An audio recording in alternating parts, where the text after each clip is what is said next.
Porto e Negócios, patrocínio Brasil Terminal Portuário, acreditar e inovar. Apoio Grupo Gelog, Grupo Iamã. Apoio institucional Concais, Porto de Santos. Realização Santa Cecília TV, 22 anos.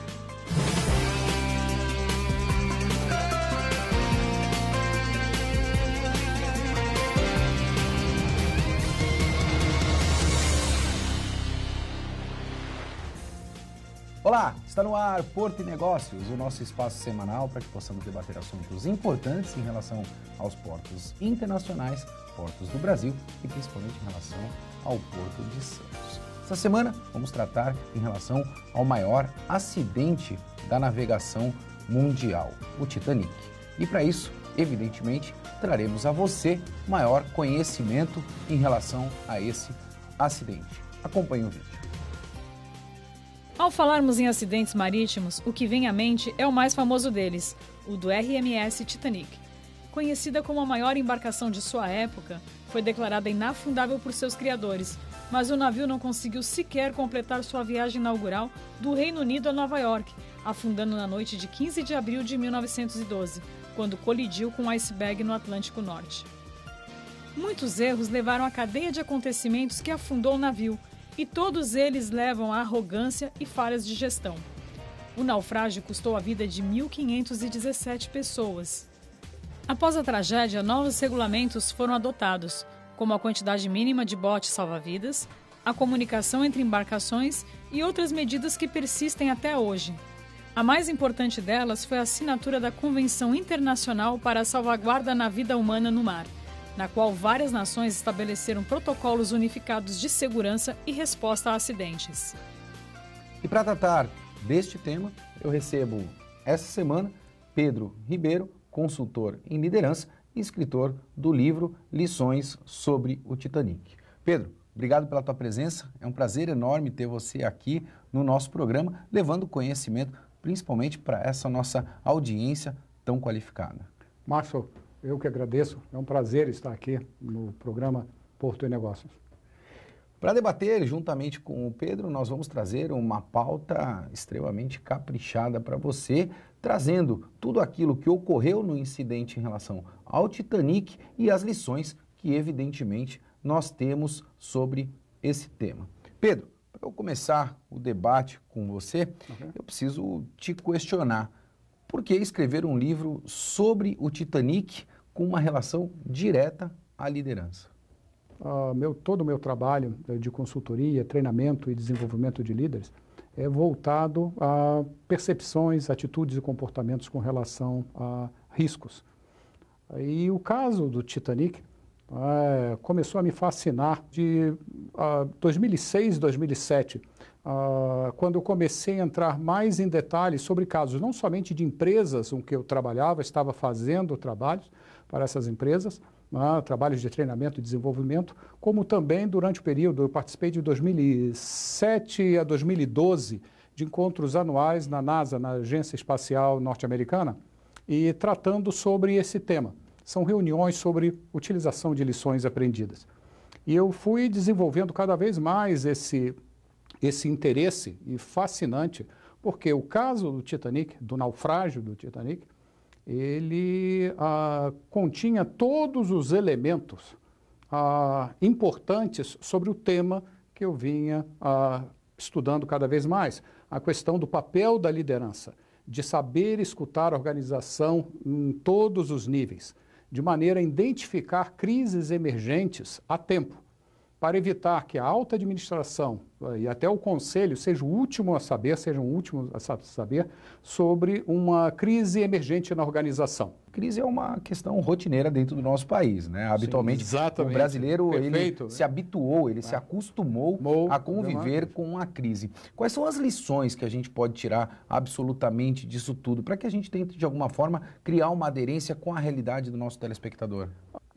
Eu lido dentro de crises um determinado aspecto que são chamados as surpresas previsíveis, as crises anunciadas, os desastres anunciados. Né? Qual é a boa notícia, né, com relação a uma crise? né? Primeiro que crises, elas não acontecem por acaso. Elas são formadas pelo efeito dominó de diversos elementos que acabam Isso é uma frase até do seu levando... livro. Exatamente, acabam levando a uma crise, a um desastre, a um grande acidente, como foi no caso do Titanic e diversas empresas, grandes ou pequenas. Mas tem uma boa notícia. Qual é a boa notícia? Vou lhe fazer uma pergunta, Maxwell. Por exemplo, quando ocorre um desastre, um acidente, sai uma matéria, um tema no jornal. A pergunta é, independente da razão, por que aconteceu a crise, ou por que aconteceu o acidente ou o desastre, em qualquer segmento. A pergunta, os líderes devem se perguntar, foi uma surpresa para todos? Essa é uma questão chave. Ou seja, foi todo mundo falou junto, né? Ninguém sabia na organização. A boa notícia é que dentro da organização, alertas já existiam. E por quê? Eu, realizando trabalhos de avaliação de organizações que tiveram problemas, verifiquei que, na maior parte dos casos, já haviam alertas dentro da própria organização. Eu percebi que no seu livro de 43% a 68%, se não me falha a memória, dos colaboradores que participam dos projetos efetivamente não têm plena confiança na gestão desses projetos e no sucesso desses projetos. Isso é uma verdade absoluta, Exatamente. porque é um número que me assusta, Pedro, ainda mais quando a gente fala em liderança. Exatamente. Por exemplo, pesquisas indicam que até 90% dos funcionários que estão lidando com a organização, participando de um determinado projeto, podem dizer com uma certa antecedência se a coisa está indo para o rumo certo. Essa é uma excelente notícia. É a rádio da organização, é a rede da organização como um todo.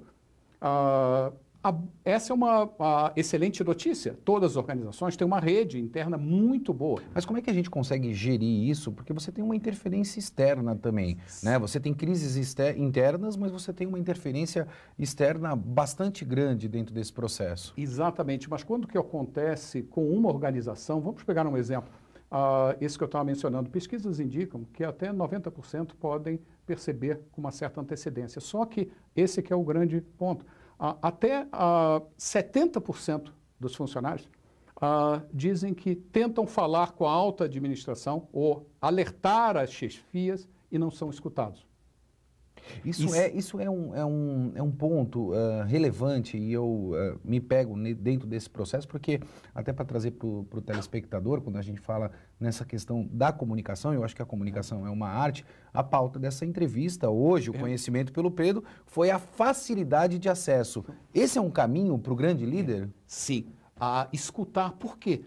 70% dizem que tentam avisar, quase 20% não tentam mais. O que quer dizer isso? Eu não falo mais nada. Já cansei.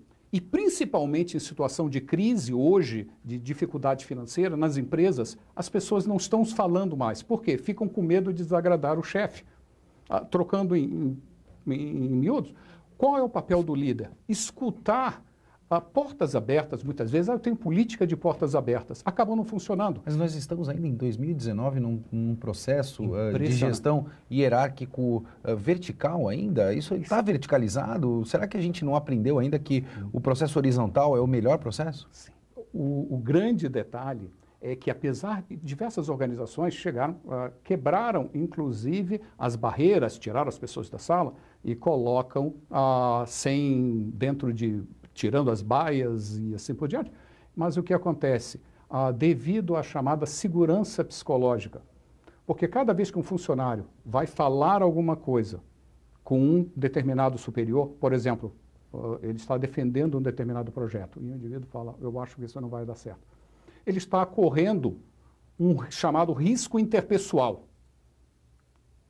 E, na realidade, nós fazemos um cálculo interno, diz o que eu tenho a ganhar em ficar insistindo nesse ponto. Num processo onde que o seu emprego está em risco, há uma tendência a decidir por é melhor eu ficar calado. Mas a gente não fala de uma mudança de comportamento dos dois lados, tanto do empregador quanto para com o empregado, Pedro? Perfeito, mas precisa, novamente, você usou a palavra correta, Maxwell, dos dois lados. O que ocorre, o que tem de ocorrer, é não haver o chamado feedback.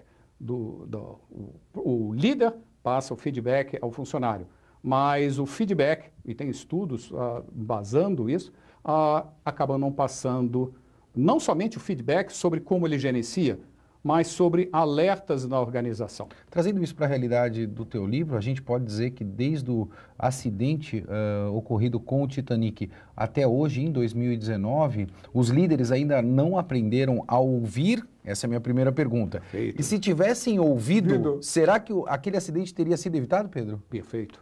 E uma pergunta, será que nós aprendemos algo? É a pergunta, por que a NASA, uma grande pergunta, é por que a NASA se interessou por algo ocorrido há mais de 100 anos atrás? A NASA está enviando hoje sondas ao espaço, está pensando na colonização de Marte.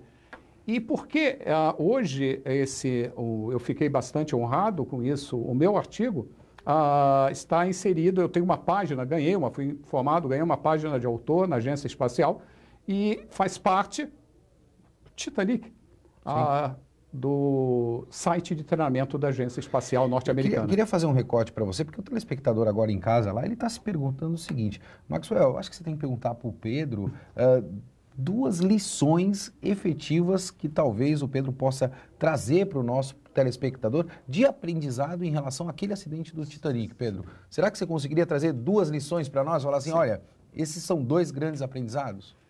Um fundamental, que é a base, é escutar os alertas da própria organização.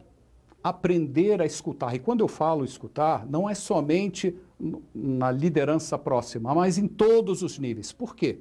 Como que é colocado no livro, toda função é importante para o sucesso da organização. Não tem função que seja tão pequena que não possa iniciar uma crise ou contribuir para parar uma crise. Nós vimos lá no exemplo do próprio Titanic diversos alertas vindo de diversos níveis da organização. Outra lição, então essa é a principal, escutar a organização, a importância de escutar, da comunicação aberta, de escutar realmente a organização nos diversos níveis hierárquicos. A segunda, fundamental também, é os silos, o que você mencionou. Poxa, mas os silos ainda existem e persistem e transformam-se em mini culturas de riscos. Por exemplo, o departamento A não conversa com o departamento B. Departamento A tem metas. O meu foco é cumprir a meta do meu departamento. Mas a criação daquela competição não saudável dentro das empresas? Da organização. E eu estou falando... Eu estou falando em organizações, não são organizações que não têm processo nenhum, eu falo em organizações bastante avançadas. Outro ponto importante é o foco excessivo em compliance. Eu vou falar alguma coisa aqui, você vai dizer, puxa, Pedro, compliance, novamente, é 100% importante. Compliance é importante, necessário, obrigatório, mas não é suficiente. E eu vou fazer um recorte nisso, porque compliance é algo que eu quero debater agora no nosso segundo bloco, Pedro. Eu preciso chamar o nosso intervalo e nós vamos tratar dessa questão de compliance, que é uma palavra que está muito na moda, e eu quero trazer este tema ao conhecimento do nosso telespectador.